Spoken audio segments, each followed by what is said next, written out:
All right, welcome back to another episode of Q to the LF. It's your boy K-Bash. It's your boy B back here. And we are going to be continuing on with our DC Crisis on Infinite Earths. It's going to be part 2 this time, where we're hyper-focusing on the Tomorrowverse. So, Mac, what is the Tomorrowverse? So the Tomorrowverse is essentially the continuity pickup after the previous DC animated universe. So when we were mentioning in the part 1 video with Justice League Dark Apocalypse War, Justice League Dark, Constantine House of whatever mysteries. House of Mysteries, yep. All of that was in one specific DC animated verse. And I want to say it's like 14 or 15 of those. Yeah. So the Tomorrowverse, right? I'm going to list off a few of the ones you guys may have seen. A lot of them are on HBO Max, or they were on HBO Max. Yeah, the DC column. It started with Superman, Man of Tomorrow. Then you had the Justice Society, World War II. Yeah, I saw that. You had Batman, Long Halloween, Part 1, Part 2. Right. You had Green Lantern, Beware My Power, with John Stewart. The John Stewart. You had the Legion of Superheroes, which follows Supergirl going into the future. Yeah, I remember that. You watches the Justice League War World, which like shows them in like different. That was a time bunch frames. of little cuts, right? Yeah. It's like little mini movies. Yeah, it was like 4 movies. So then the actual current DC animated verse is going to end after Crisis, right? Part 3. Right. So like we got one more of these that we'll do, which will finish off the video set that we have covering each part. But again, this is just recaps, guys. I mean, there gonna be facts hidden inside of it. Catch them while you can. But let's go ahead and get started with where we're at. I mean, we already saw the first one. We already saw our first video. If you guys watched that, and now we are looking at what's going on. It starts off with Batman, right? So, hey, spoiler alert, nigga. Didn't you hear me? Keep it to yourself. the way it starts off is it's kind of like it's still jumping around in time. So this is now showing Batman trying to defend the tuning fork, right? Yeah, so Batman is actually, it starts off with Batman going ham with Killer Croc and Joker. Yeah. Right, so it's Killer Croc, Joker, Solomon Grundy. Yeah. So Batman is out here, he's doing his whole flipperoo thing, and he's doing his Batman thing. Yeah. And Joker the whole time is trying to blow up the fucking tuning fork. And just because, just on some Joker shit, he's like, I mean, why not? Why not? He's like, Joker, if you do that, then everybody will die. And Joker's like, well, everybody keeps saying that, but like, you know what I'm saying? How would I know unless I pull the trigger? Like, blow it up. I gotta blow it up. So, Joker's, being Joker in Joker fashion. And so he sticks Solomon Grundy and Killer Croc on him. And so Batman he's handling his thing. He's beaming, but he's struggling a bit because he's never had to fight them both at the same time before in this manner. And so what ends up happening is the Knights, the Bat family, so the Knights of Gotham, they fucking pull up. You know what I'm saying? So you got Robin. So the way they had to roll in is you got Robin Dick Grayson comes in with the grenade, right? Robin Damian Wayne. You got Barbara Gordon, Batgirl. That's Batgirl. That's Then, for all the Batman fans out there, you got motherfucking Terry McGinnis shows Batman up, guys. Terry McGinnis. Right? For all you Batman fans, dude, like, for sure. It's crazy because they all pull up, man, like, yo, Batman, you know what I'm saying? You trained us well. And he's like, yo, real shit? I never trained you. Yeah, I ain't trained you. Like, so, like, they're all looking to themselves, they're looking at Helena Huntress, and they're like, well, who put him in charge? Yeah. And he was like, anywhere there's a Gotham, I'm in charge. Oh, God. He was like, he's 24% Gotham. I'm in Gotham. He's like, I'm in Gotham. This is where I'm supposed to be. So, on any earth. So you gotta put respect on Batman's name for that. So we go forward. I guess we're back at the monitor station. So it jumps back to the monitor station, and I guess it was one of those situations where it was like you had Kara basically being meant to die. Supergirl, right? Right. So I'm going to just call it Kara. Yeah, well, just for you guys. Kara's we're going to be doing that. Yeah, so the way it starts off is they're explaining that in this universe, she wasn't supposed to live. Like, she was supposed to suffocate and die in her little spacecraft or whatever. Right. And so Monitor felt bad. Yeah. He saw her dying, essentially, and was like, because she was suffocating. Right, she was suffocating. And so he's telling the little robot, yo, can you get that off my screen? Get that out of here, man. I don't want to watch the dying Kryptonian. You know what I'm saying? And so the robot brings her on board, and for lack of better words, the Monitor becomes like a surrogate father to her. Yeah. Like, he kind of adopts her. He raised her up. He fed her, taught her a lot of stuff, you know what I'm saying? And it gets to the point to where, he lets her go, right? he lets her go because she's sick of like being there. Asking she go home. Her home. She finds out her home's been exploded or whatever. He lets her go, and she goes back and fights in the movie that you referenced earlier, where she met the Legion of Heroes. That's where that movie happens, right? So now after that movie, after she is triumphant, and at the end of that movie, if you guys have seen that, she gets ported back to the Monitor. She's like, why'd you bring me back here? And she's kind of pissed. She's like, yet again, you ripped me out of my home. Right. You know what I'm saying? Like, what's popping? And so he's explaining to her, like, look, if you help me, you can save worlds. You know what I'm saying? And maybe you could possibly go back to one of your own worlds. And so she accepts this whole, the Mission Impossible, you could say, right?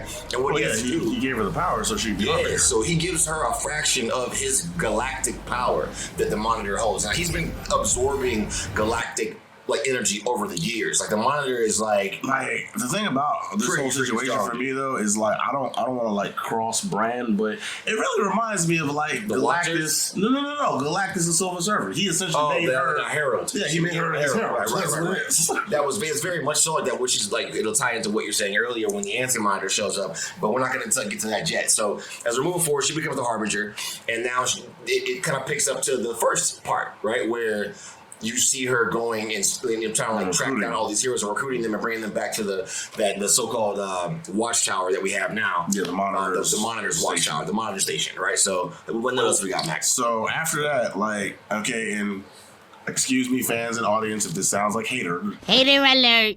Hater alert. Hater alert. Nigga just mad. He didn't get toys. But I didn't really like a lot of the movie, part 2, only because it focused a lot on Psycho Pirate. I'm not hater alert. Let's run that hater alert. I'm not saying he's not a big part of the movie, but okay, here's the thing. The cover of the movie, you got Batgirl on it, you got Batman, and you got all these characters who barely got screen time. Okay. For those who don't know, okay, and that have seen it, maybe haven't seen it, like one of the main antagonists in part 2 is Charles Spectro, aka Psycho Pirate. AKA Psycho Pirate, right? Now, Mac, what are the powers of Psycho Pirate Spectro here? So Psycho Pirate, essentially, what he can do is he can affect people's actions and their emotions. Emotions, right. So he can project what he's feeling onto you and magnify that. Like, think about, giving an empath the ability to control their empathy.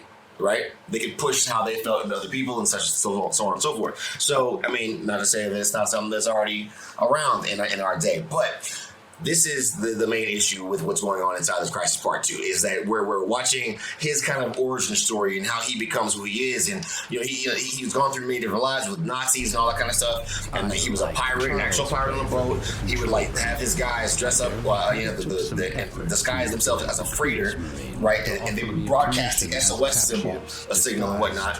And when somebody, their rescuers would come up, they would blow them up, right? Or you make them drown. But here's the problem.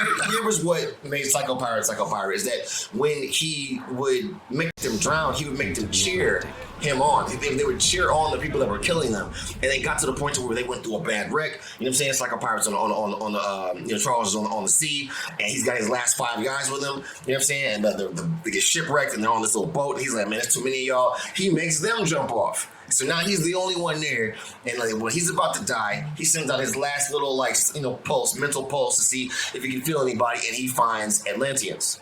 Right? Now, when he finds the Atlanteans, he ends up going down there, with Arthur and all of them and whatnot. Right. And he controls the Atlanteans easy.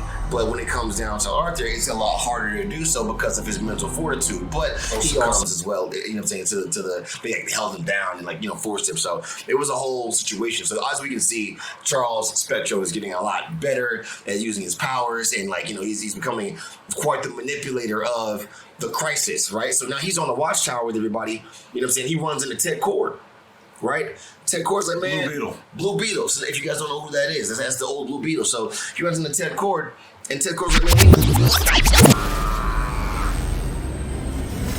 So at this point, we thought he got pulled through time. Like he was experiencing the Flash issues. Right. But in all actuality, he got ported, right? He got ported, and he sees this bright light, and so... Who's that bright light? Who's so Psycho Pirate is sitting here like, oh, you're just like the Monitor, and this fucking... Not like Monitor. Nothing like it.